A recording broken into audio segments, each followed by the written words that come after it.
gente é só passageiro, prestes a partir. Hoje eu tô com essa música, né? Sabe por quê? Eu tava com saudade de vocês.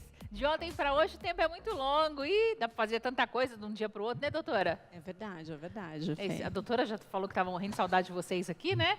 Muitas. Bom, vamos continuar aqui com a Marisa, mas ó, tem novidade, hein? Sabe qual é a novidade? Já eu conto. Segura aí, é novidade boa. Já eu divido com todos vocês.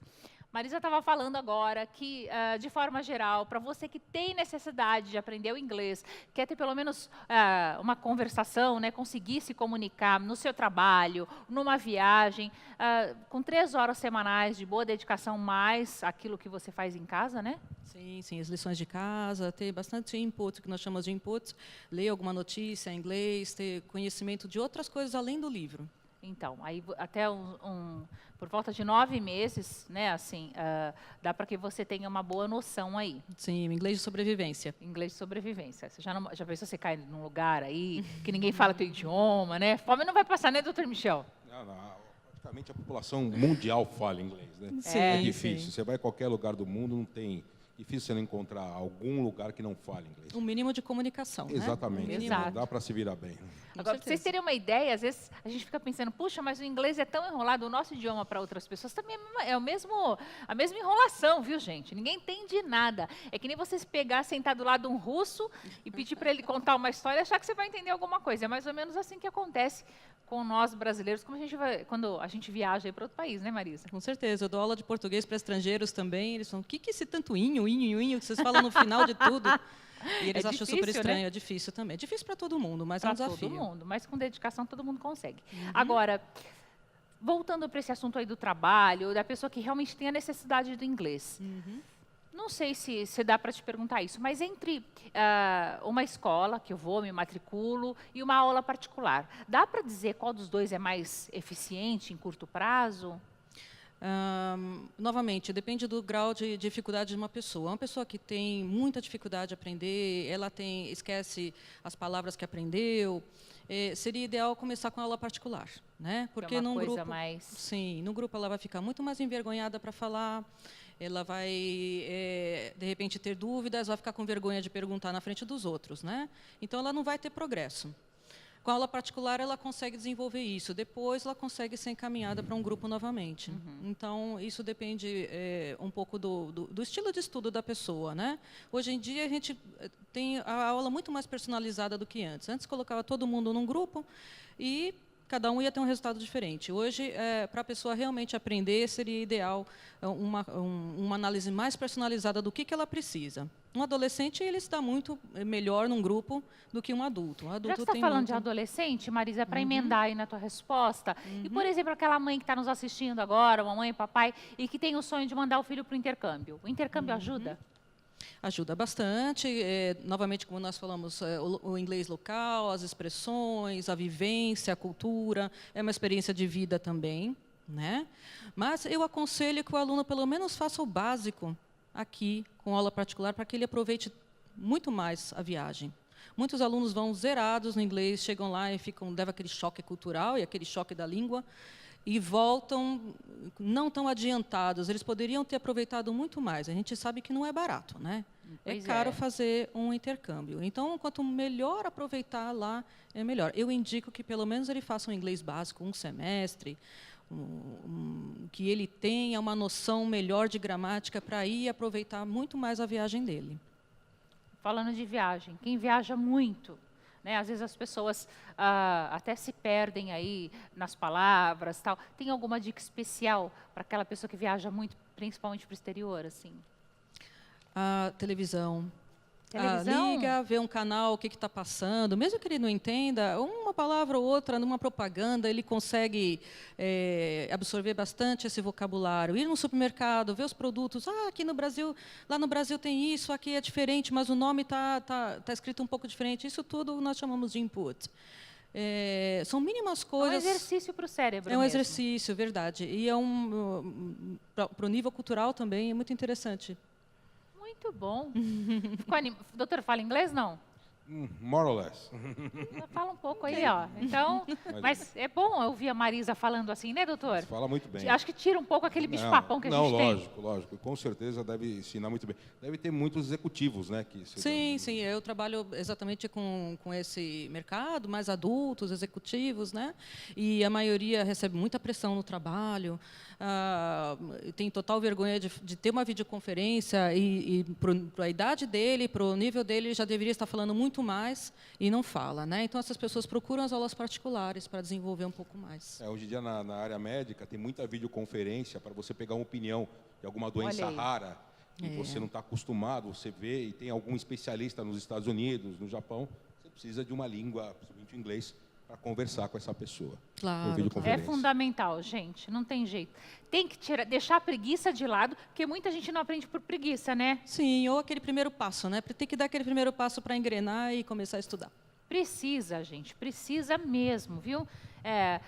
Bom, agora eu sei que uma coisa é igual em qualquer lugar do mundo, com as suas dúvidas, com os seus desejos, na grande maioria das vezes, e aquelas dores comuns, assim, para quê? Nós mulheres. Não tem jeito, né, Marisa? Mulher Qualquer sofre. parte do mundo, mulher tem dúvida, principalmente em relação ao bom funcionamento aí do nosso organismo como um todo, né, doutor? Com certeza, Fernanda, com certeza. Doutor, agora eu já começo te perguntando, por que mulher tem muito mais pepino que homem, hein, quando Imagina. o assunto é saúde?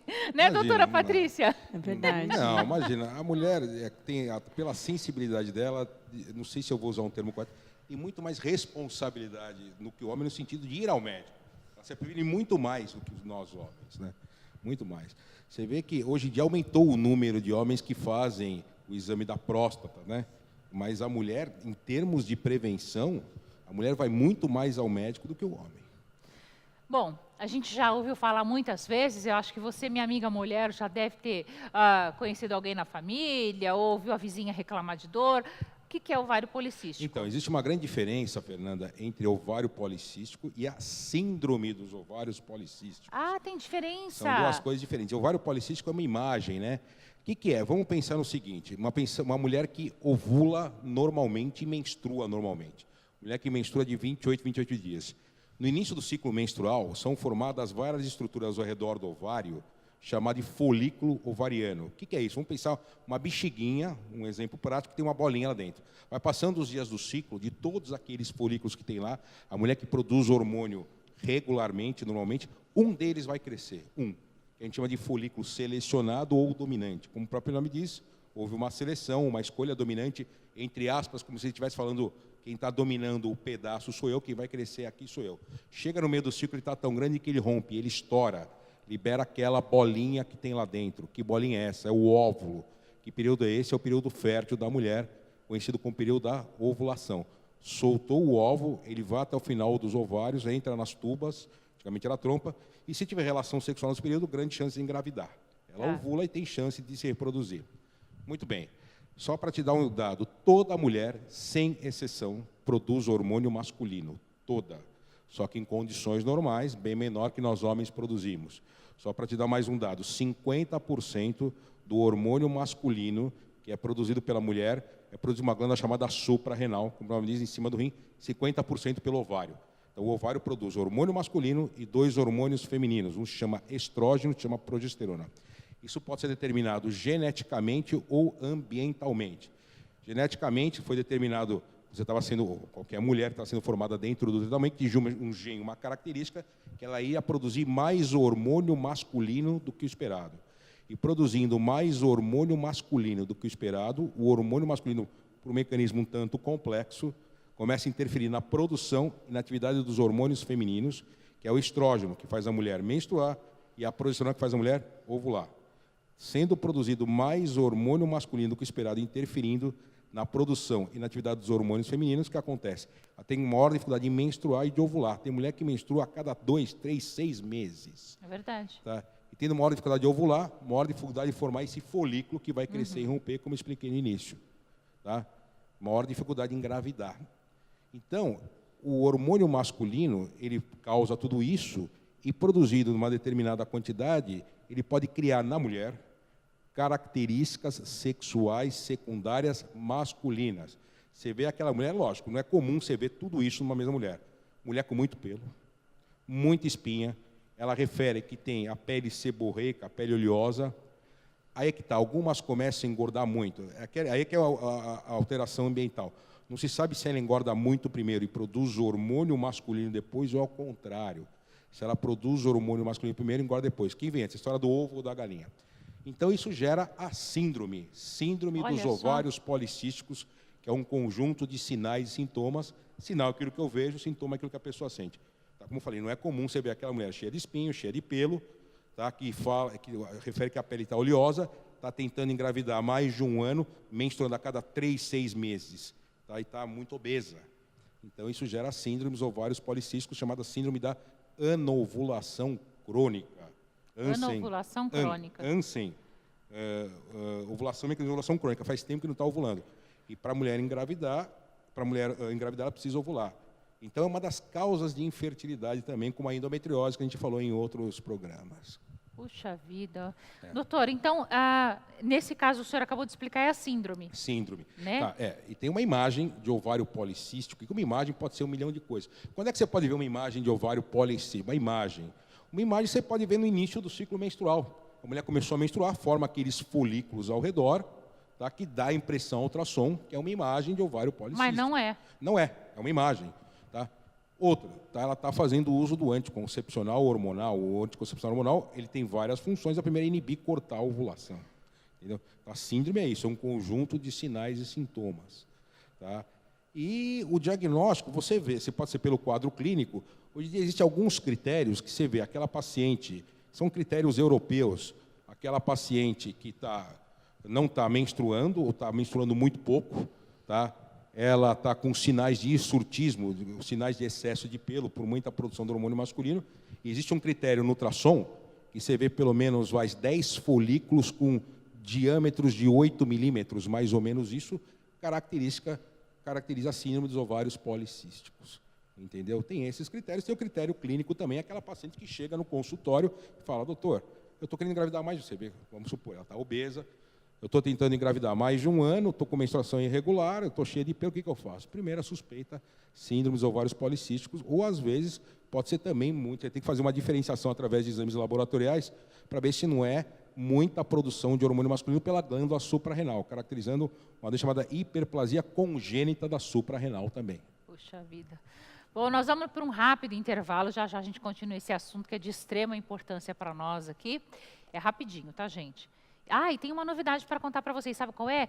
Depois do intervalo. Bate lá, volta cá.